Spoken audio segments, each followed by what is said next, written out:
அனைவருக்கும் நம்ம மோட்டுப்பட்டி கவுண்டர் சார்பாக கோடான கோடி நன்றியை தெரிவித்துக் கொள்கிறேன்.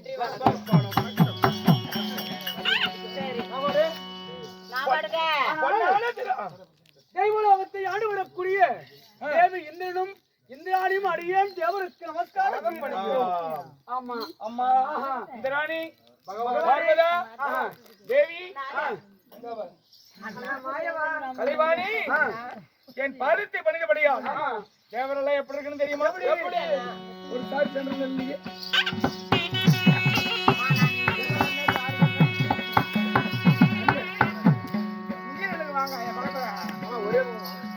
என் பாதமாலே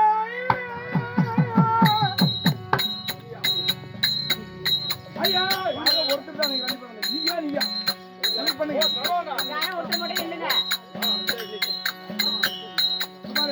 கரெக்டா முகம் வந்தா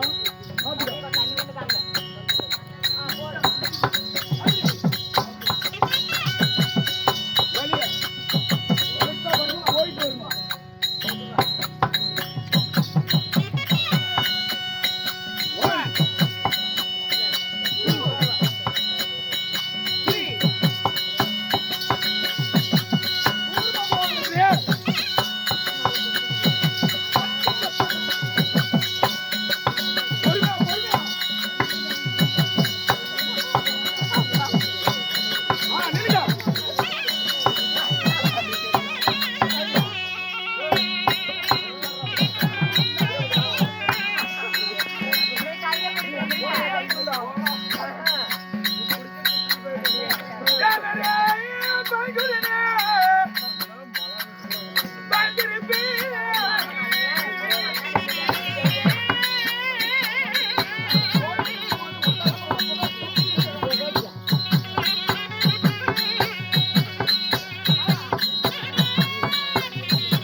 தேவரே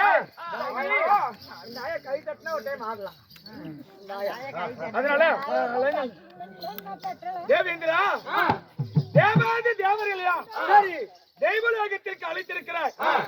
இன்னைக்கு கூட ஒரு பஞ்சாயத்துக்கு ஊர் உலகத்தை ஊர் வாரியம் கூப்பிட்டா ஏன்பா என்ன நியாயம் எதுக்கு 10 பேர் வர சொல்லு கேட்பாங்களா இல்லையா? கேட்கணும். அதனால ஏன் எதற்காக எப்படி அவர் லைன் எதற்காக தேவர்கள் எல்லாம் அழைத்தாய்? பகவானே இன்று தினம் எதற்காக தேவட சபை தெரியுமா? பகவானே எந்த அரக்கர்கள் இருந்தாலும் முதலில் என்னை தான் சிறைப்பிடிக்கிறார்கள், பின்னே தான் உங்களை பிடிக்கிறார்கள். அது உண்மைதான். அதனால தேவர்களுக்கு கஷ்டமும் ஒரு நஷ்டமும் துன்பமும் வராம இருக்கணும் என்றால் ஒரு யாகம் செய்ய வேண்டும். அந்த யாகத்தை செய்தால் கஷ்டங்கள் விளங்கும். அரக்கர்களால் வருகிற துன்பங்களும் துயரங்களும் கஷ்டங்களும் மானிடர்களுக்கும் தேவருக்கு வராமல் உலக நன்மைக்காகவும் தேவருடைய நன்மைக்காகவும் தேவேந்திரன் தான் ஊருக்கு ஒன்று பட்டு எனக்கு கொடுத்தாங்க.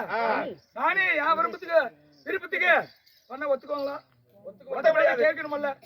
அதற்காக அனைவரையும் அழைத்து இதிலே யார் அந்த யாகத்தை செய்தால் தேவருக்கு நன்மை உண்டாகும், மக்களுக்கு நன்மை உண்டாகும், யார் இந்த யாகத்தை செய்தால் அந்த யாகம் தடைபடாமல் முழுமை பெறும் என்பதற்காக தேவர் சபை அனைவர்களையும் அழைத்து கேட்டிருக்கிறேன்.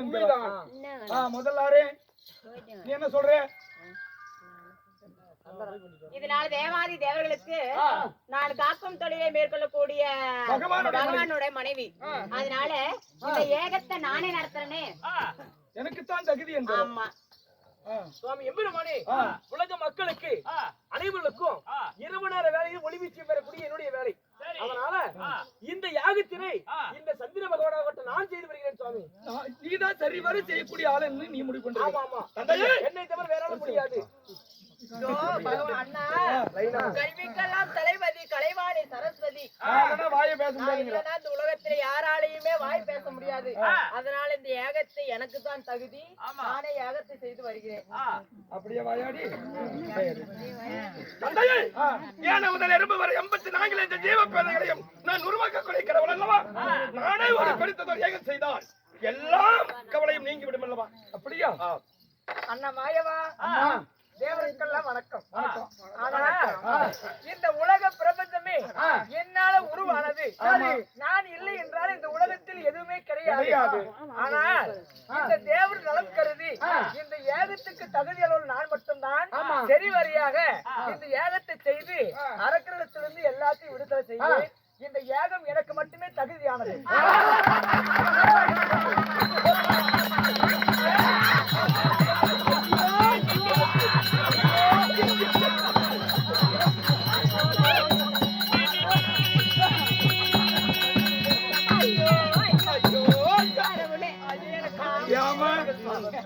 என்ன அநியாயமா இருக்குது?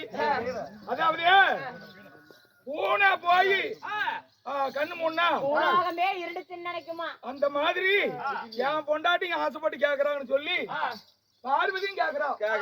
நீங்க நினைப்பீங்க அவளும் ஒரு பொம்பளை தானே. ஆனா அதுக்கு பிறகு சொல்றேன், இவ யாரு? முழுகாட்டுல மயானத்துல மாண்ட புணங்களை திங்கிறவ, சுட்ட புனைகளை திங்கிறவன், பைத்தியம் பிடிச்சவன், சுடுகாடு சாம்பளம் மேலால எடுத்து பூசிக்கிட்டு திரியிறவன். அவகிட்டே இல்ல இவ பைத்தியம் பிடிச்ச மாதிரி யாகம் செஞ்சு பைத்தியவாகல ஏதாவது பண்ணி விட்டு தேவருக்கு ஆபத்து வந்துடும். சாபத்தை பண்ணி அதனால இந்த சபையில போய் இப்படி பார்வதி கேட்கலாமா? தகுமா உனக்கு முத? தகுதியம்மா இது. என்னடி இப்படி இது உன் உடம்புல ரத்தம் ஓடுதா? நாக்கு தண்ணிக்குது ஓடுது உனக்கெல்லாம்? தேவர் சபை தேவர் சபைக்கு வந்தியா? தேவர்கள் சபை நடத்துனாங்களா? ஒரு பக்கமா கையை கட்டி நின்னமா பார்த்தமான்னு போகணும். இதுல நானும் நடத்துறேன். உனக்கு எதுக்கு உனக்கெல்லாம் என்னத்துக்கிட்டு இந்த வேலை? ஏண்டி மேல்னா போவேன் மல்லாந்த படுத்துக்குவேன், மல்லாண்டீஸ்வரனி பேர் பூத உடலை போட்டு படுத்துக்குவேன், பூதநாச்சினி பேர் வைப்பாங்க. பெரிய உடல் போட்டு படுத்துக்குவேன், பெரியாண்டிச்சினி பேர் எடுப்பேன். இப்படி பச்சை உடலோடு கச்சப்பால குடிப்பேன், பச்சையமான பேர் எடுப்பேன். இதெல்லாம் இந்த மாதிரி அகோரத்துக்கு தான் நீ தேவையை தவிர இந்த ஏகம் தவம் பூசிக்கெல்லாம் உனக்கு இதுக்கு தகுதி இல்ல. நீ நின்ன இடத்த கூட கழுவி விடுங்கப்பா தேவேந்திரா. அடே மாயவா, அடே இந்திரா, அடே தேவேந்திரா, அடே சந்திரா. ஆனால் உலகத்தின் தாய் என்று அறியாமல் நான் செய்வேன் ஏகத்தை என்று சொன்ன உடனே என்னை பார்த்து கைகொட்டி நகைக்கிறார்கள். டேய், எப்படி என்னை கைதட்டி நீ நகைத்தீர்களோ, நகைத்தவன் நாட்டிலே வைக்க மாட்டேன், சிரித்தவன் சீமையை வைக்க மாட்டேன். அதே மாயவா, இந்த தேவர் எல்லாம் என்ன செய்வேன் தெரியுமா? ஆங்கார கோபத்தோடு மந்திர சக்தியால ஒரு ஏகத்தை உருவாக்கி அந்த ஏகத்தின் வழியாக அரக்கரை பிறக்க வைத்து இந்த எந்த அரக்கரெல்லாம் உங்களை அநியாயம் செய்யறேன்னு சொன்னீங்களோ அதே அரக்கரால உங்களை சிறைபிடித்து உங்களை அடித்து உதைத்து கொடுமைகளை செய்து என்னுடைய காலில் வந்து நீங்க தஞ்சம் பண்ணி விழுவுன்னா அண்ணன் வரைக்கும் உங்களை விட மாட்டேன். நான் பார்வதியும் கிடையாது. போடி இரு இரு, அப்படி உன்னை பத்தி எல்லாம் எனக்கு தெரியும். மூடிடுங்கிறியா? நல்லா மேல ஒரு கை வச்சு கீழே ஒரு கை வச்சு மூடத்தா என் பொறுத்து சொல்ற நயன பாசம் புரியல தேவடியா? அதாவது உன்னை நம்பித்தான் ஏண்டி இவளை நம்பித்தான் சாமி சிவன் கூட சண்டை வந்துருச்சு. தில்லையில நடினம் புரிகிறான்னு சொல்லி ஏதோ தங்கச்சிக்கு ஒரு சப்போர்ட் பண்ணலாம் அப்படின்னு போய் பண்ணேன். அவ பாட்டுக்கு ஆடுறாப்பா அவுத்து போட்டுக்கிட்டான் மேலுக்கு ஆடி கடைசியில என்னத்தான் நடுவுல வச்சிருந்தாங்க பஞ்சாயத்துக்கு. அப்ப இவ என்ன பண்ணிட்டா, சிவன் கூட சரியா ஆட முடியல, அதனால பயந்துட்டு ஓடுறாள. அடி உண்ட ஓடுகாலி ஏண்டி ஓடுறேன்னு அதுல இருந்து இவளுக்கு ஓடுகாலின்னு பேரு. சிவங்கிட்ட சரிக்கு சரியா ஒரு ஆம்பளை கூட ஆடுறான்னு சொல்லி இவ காலை தூக்கிட்டு இப்படி ஆடுறாப்பா ஒரு பொம்பளை. உன்னெல்லாம் வீதியில வச்சு கூதியில மண்ணடி விட்டு, அதனால உனக்கு அங்க ஓடுகாலின்னு ஒரு பேரு, ஆடுகாலின்னு ஒரு பேரு. இப்படி எல்லாம் நீ பேரை வச்சுக்கிட்டு நான் போய் யாகம் செய்யறேன், தவம் செய்யறேன், பூஜை பண்றேன்னா தகுதி இல்ல. வந்தமா சாப்பாடுக்குது சாப்பிடு பாரு, ரூம் நம்ம அறையிலே இருக்கிறது, சாப்பிடு. டீ வேணுமா வாங்கிக்கா, பலகாரம் வேணுமா சுட்டு போடுறேன். அதே மாயவா, என்னாடி என்னாடி ஒரு பெரிய நானும் பொறுத்து போறேன். ஆனா இவன் அமைதியா சொல்லி இந்த பொம்பளை எல்லாம் தலை என்ன அப்படி கருத்தா கேளு சாமி, கருத்தா கேளுங்க, இது முக்கியமான கருத்தம். சரி சொல்லு. ஆனால் தேவரெல்லாம் மீண்டும் மீண்டும் இந்த உமா பார்வதி என்னை கைகொட்டி நகைக்கிறீங்க, கேவலமா பேசுறீங்க, சுடுகாட்டுல சுட்ட போல திங்கிறன்னு சொல்லி என்னை எள்ளி நகைக்கிறது ஏழு பேசுறீங்க. நீங்கள் என்னதான் செய்தாலும் சரி, இந்த ஏகம் என்னை தவிர யார் செய்தாலும் இந்த ஏகத்துக்கு உங்களுக்கு பொருத்தமே கிடையாது. முழுமையா நிறைவு பெறாதா? முழுமையாக நீங்க நிறைவு பெற்று ஏகத்தை செய்ய முடியாது என்னை ஒருவனை தவிர. ஆனால் கை தட்டி நகைத்து விட்டீர்கள். உங்களை இப்படி உருவம் நினைச்சுக்காதீங்க.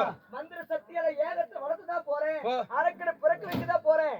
நீங்க எல்லாம் அழிவுபட்டு அடிவதப்பட்டு என் காலில் வந்து நீங்க விழுவதா போறீங்க. இது நிச்சயம், இது என்னுடைய சபதம்.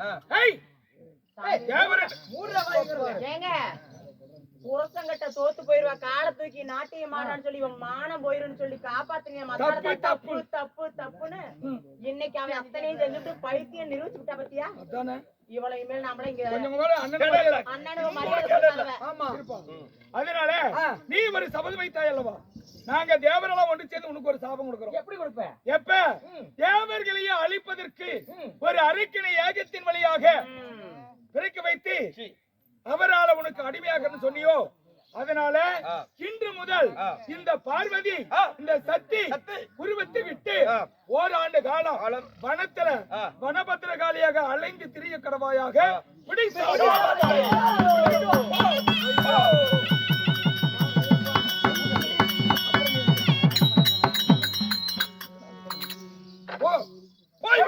நிக்கவே கூடாது. அப்ப நல்லா இருக்குது. எவ்வளவு ஒரு தெய்வ கடாச்சாரமா இருக்குது பாருங்க. அந்த பைத்தியத்தை துரத்தின உடனே இந்த தேவசபையே ஒரு லட்சுமி கடாச்சாரமா இருக்குது. கொண்டாடி என்ன அப்படி சப்போர்ட் எங்க என் புருஷன் போயிட்டா. அதனால இப்ப இந்த தேவரிலே நான் ஒரு முடிவை சொன்னால் ஏகமனதாக எல்லாரும் சம்மதம் ஒத்துக்கிறீங்களா? கடவுளுக்கெல்லாம் கடவுள் நீங்க. நீங்க சொல்லக்கூடிய வார்த்தை எங்க திறமையை ஏற்றுக்கொண்டு நீங்க சொல்ற வார்த்தைக்கு நாங்க கடவுளை ஒத்துக்கொள்கிறோம். ஆமாங்க. அப்படியா? அம்மா இந்திராணி, இந்த உலகத்துல 33 கோடி தேவர்கள், 44 ரிஷிமார்கள், பக்தர்கள், சித்தர்கள் அனைவர்களும் தெய்வலோகத்தை அடையணும்னு ஆசைப்பட்டாங்க. அதுக்கு தேவரெல்லாம் ஒன்று கூடி என்ன முடிவு வச்சோம்? எப்படி 100 அஸ்வமேத யாகங்களை எவர் ஒருவர் சரிவர செய்து முடிக்கின்றாரோ அவருக்கு இந்த தெய்வலோகத்தை பட்டோம். அப்படி என்று அனைத்து தேவர்களும் போட்டி போட்டோம். கடைசியில ஜெயிச்சது யாரு? இந்திரன். அந்த இந்திரன் மட்டும்தான் 100 அஸ்வமேத யாகங்களை செய்து இந்த தேவேந்திர பட்டம் தெய்வலோகத்து பட்டத்தை பெற்றார். அதனால இப்பவும் நான் சொல்றேன், நீயும் செய்ய மாட்டேன், என் பொண்டாட்டி செய்ய மாட்டான், கலிமணி செய்ய மாட்டான், என் மகன் பிரம்மாவும் செய்ய மாட்டான். சரி, ஏன் நானுமே செய்ய முடியாது. அதனால இந்த தேவேந்திரனுக்கு தகுதியான யாகம் அவருக்கே உகந்த பூஜையாகும். அவர்களிடத்தில் ஒப்படைத்தால் தான் இந்த பூஜையை சரிவர செய்வார். அவரால் நமக்கு நன்மைகள் கிடைக்கும். மனதாக ஒன்று கூடி தேவராஜனை யாகத்துக்கு அழைத்து யாகத்தை ஆரம்பிப்போம். ஆகட்டும். புறப்படுங்கள். வாருங்கள்.